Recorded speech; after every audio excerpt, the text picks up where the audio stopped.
The current landscape is calling for leaders like you to perform with a high degree of grit, along with a significant dose of empathy. This lesson in extremes can prove to be challenging when leading employees through transition and addressing their fears in the process.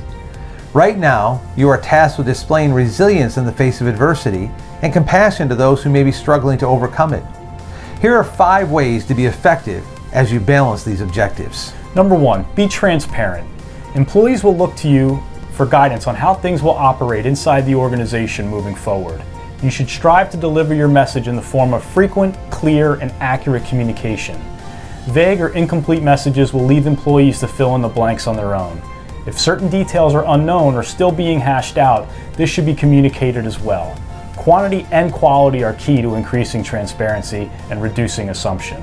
And number 2, provide opportunities for feedback and questions.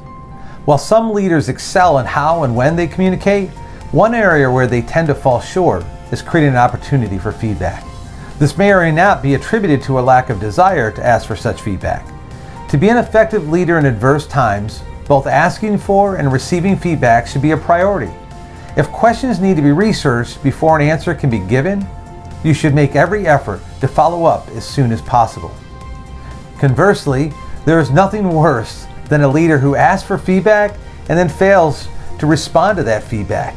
If you ask for it, deem it important enough to warrant a timely response. Number 3, address fear and anxiety. Today, levels of fear and anxiety are spread across a wide spectrum. No matter where an employee falls in this spectrum, you should strive to show empathy to all viewpoints. Additionally, you should allow the opportunity for those expressing strong emotions to voice their concerns and then work to address those emotions. Plan to seek out these employees or schedule an opportunity to listen to their concerns. Encourage resilient, influential employees to be an additional means of support to those who are having a tough time. Finally, don't discount the effect of an optimistic and reassuring tone. And number 4, provide rationale.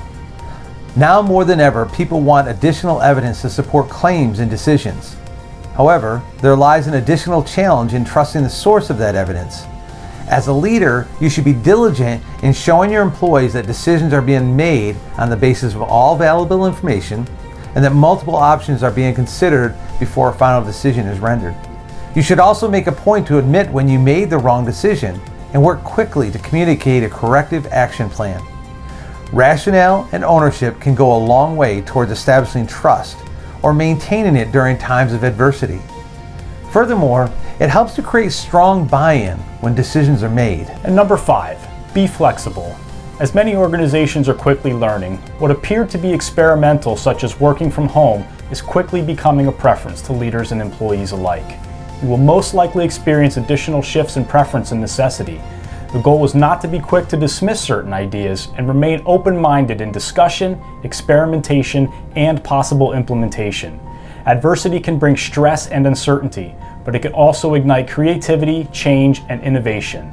Effective leaders are prepared for both. Rising Consultants is available to help you to become that resilient and compassionate leader, with the ultimate goal of creating an organizational culture which is not only healthy, but sustainable. We'll see you soon.